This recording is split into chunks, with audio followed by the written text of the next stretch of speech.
Hello, you wonderful and dear listeners, and welcome to a Christmas special edition of Your Ghost Stories podcast.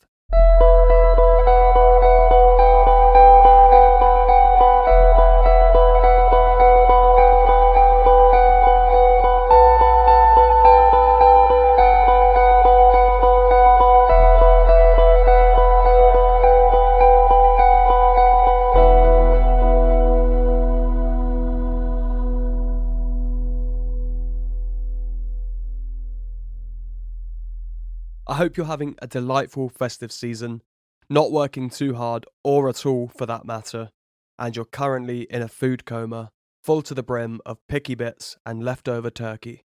Or nut roast, we don't discriminate here. In this episode, I've got 9 short stories which were submitted over on Reddit. But before we dig into these spine-tingling tales, I just want to take a moment to let you know that together, with your help, the show has just hit 15,000 downloads, which has absolutely blown my mind. I can't even begin to express my gratitude for each and every single person listening to this show. Thank you so much for the support. Taking a look behind the scenes into the show's analytics, I can see that a staggering 80% of you guys that listen on a weekly basis are now following the podcast on Apple or Spotify. Say what? If you're still in that 20% but enjoy these weekly episodes, do yourselves a solid and hit follow so you never miss another episode. If you're part of the 80% tribe but haven't yet left a review, it would mean the world and help the show continue to grow so I can keep securing awesome guests to make the show as entertaining as possible for you. Without further ado, let's get into these short stories. Your ghost stories. Your ghost story.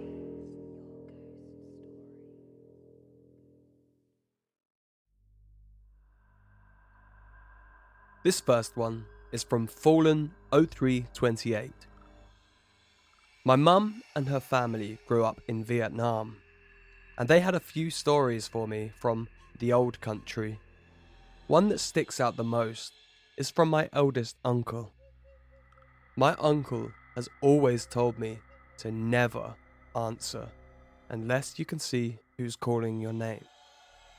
He and Grandpa used to have to haul a food cart to a local marketplace to sell noodles. It was 5 miles away from their village, so more often than not, they would spend a few nights at the marketplace next to their usual spot, as would the majority of vendors apparently. Story goes that late one sweltering tropical summer night, my uncle heard a voice calling his name. He said that the voice sounded strange. He didn't recognize it, so he just didn't answer. Eventually, the voice stopped. A short while later, the voice started calling another name. It was the guy who had a stall just next to their cart spot. The voice called his name again and again. Eventually he screamed, "What? What do you want? Stop calling my name." And the voice stopped and didn't call out again. The next morning, my uncle and grandpa found an unknown guy dead. No marks, no blood, nothing. Just dead. Up next, we have a story from user Hay is for Horses. When I was a little kid, we were visiting our family in Sicily. I was just old enough to talk, and it was time for me to have dinner before my family went on a snowmobile ride. My mum tried to get me to walk into the room, but I cried and said, "There's a black shadow man in the corner, in the ceiling." And my dog was with us and started barking viciously at the corner. My family left on snowmobiles, and my uncle hit a tree and died. Wish my mum would have thought to ask me more questions, as I don't remember a thing. Up next, we have a story from user Tova's Fab Mum. In the early 70s, I was around 5 or 6, and my brother was maybe 3 or 4. My mum, dad, and my adult cousin were up most of the night talking softly about my grandfather that had literally just passed away. Our bedrooms were down a long hall at the end of the house, and very early in the morning, my brother comes running into the living room, telling them, "Come to my room so you can see the old man." Well, my parents and my cousin were dumbfounded and went with him. Obviously, the room was empty, and they asked him to tell them more about what he'd seen. He said an old man came into his room. He was wearing a white suit and hat, and he had a suitcase. He said the old man told him he loved him very much and to be a good boy. My brother also said that he left through the window. Now, my grandfather, who was from Cuba, that had just died, he'd just finished packing a bag because he was going to visit someone to another part of the island. He went to his porch, sat down and fell asleep, and just never woke up. I think this happened because my brother was named after my grandfather, and they'd never met.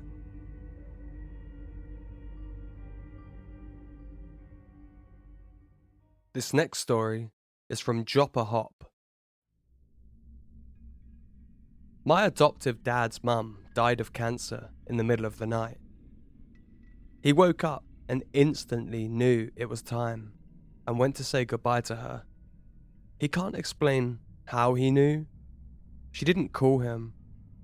He just knew she was about to die and he needed to say goodbye. After this, she actually became somewhat of a bad moment spirit. She would show up when bad things were about to happen.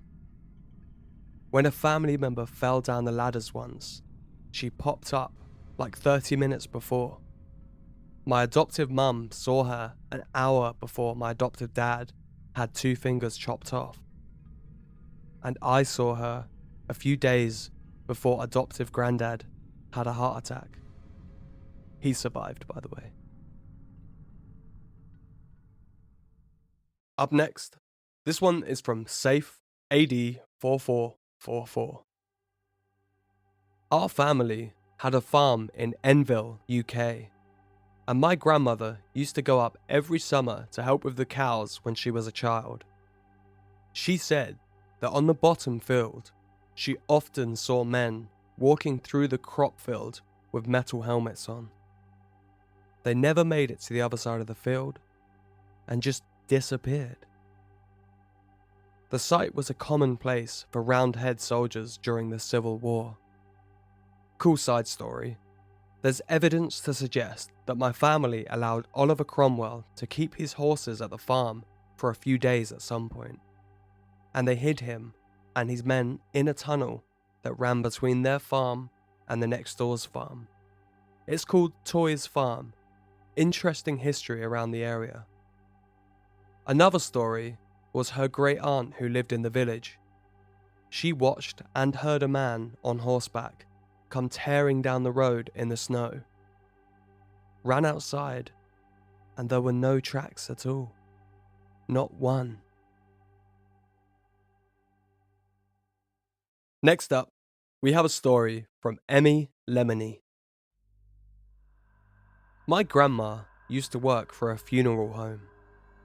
She took home unclaimed ashes and would sprinkle them into her plants as fertilizer inside and outside her home. Her boyfriend at the time passed away in her home from a heart attack. My parents and grandma experienced a couple of events throughout a span of a few months after his passing. My mum and grandma were in the kitchen when a vase was knocked off the top of the fridge and smashed to pieces all the way into the living room. They weren't near the fridge at all when this happened. My dad was in one of the bedrooms. They looked on top of the fridge and saw the drag marks in the dust. One of my grandma's boyfriend's hobbies was photography. She still had all of his things in the house, including old school cameras, and they would flash several times in a row and make noise without it being touched.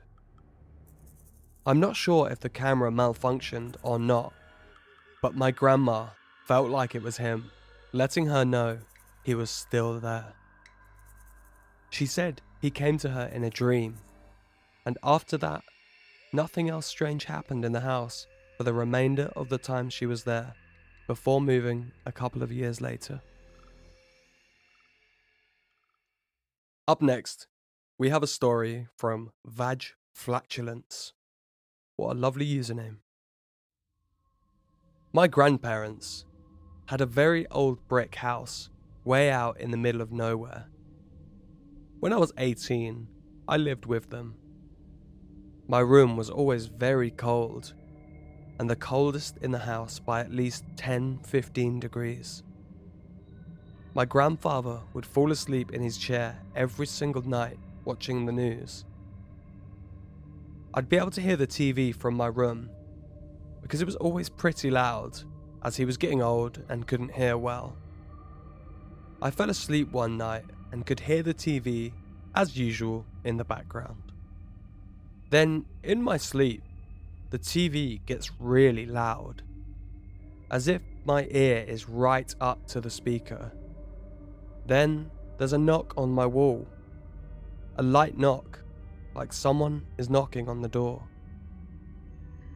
While all of this is happening, I wasn't very alarmed, because I thought I was just dreaming. Then, the knocking turned into pounding. Someone was banging on my wall. While this wasn't a particularly scary dream, when I woke up, all the picture frames that were hanging on my wall had fallen down. I told my grandma about this, and she just laughed, saying it was probably my great-grandmother playing a prank on me, because that was her room before she died. Sometimes, in the middle of the night, I'd be walking to the kitchen and could hear little animal footsteps following me, like a little dog, but there'd be nothing there. My grandma called me recently. My old room is her current room now. She said that she'd been napping, and while she was napping, she said my cousin and her little boy came over to visit. Nothing out the usual. She had said the boy was playing on the stairs outside her room, and his mum shushed him and told him she's sleeping. Then, it got quiet, as if they'd left. My grandma called my cousin after her nap to tell her she's sorry she missed her. Then my cousin told her she wasn't there. There's many stories in our family about this house. It seems everyone has had at least one experience. Next up is a story from Tricky Difference 95. When I was 2 or 3 years old, just beginning to talk, I crawled out of my bed in the middle of the night and went to my mum, who was still in the living room. She told me that I asked her, "Who's the little girl in the hallway?" And it immediately scared her. Her cat also scratched and meowed at the wall for a while, and then eventually the back door swung open all by itself. She never experienced anything creepy between me and the cat again. Side note, we also lived maybe an acre away from a historic cemetery.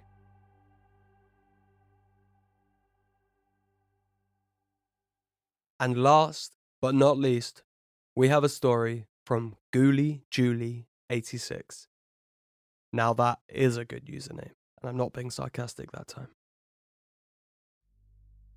My mum saw her grandfather at the foot of her bed, and she figured he must have just died. I remember that day really well. She called my grandma and was yelling at her for not even telling her he was sick. He had just died an hour before. She would do stuff like that, keep things from people. My mum said he said goodbye without talking. My mum also saw a Confederate soldier in Gettysburg at the foot of her bed too.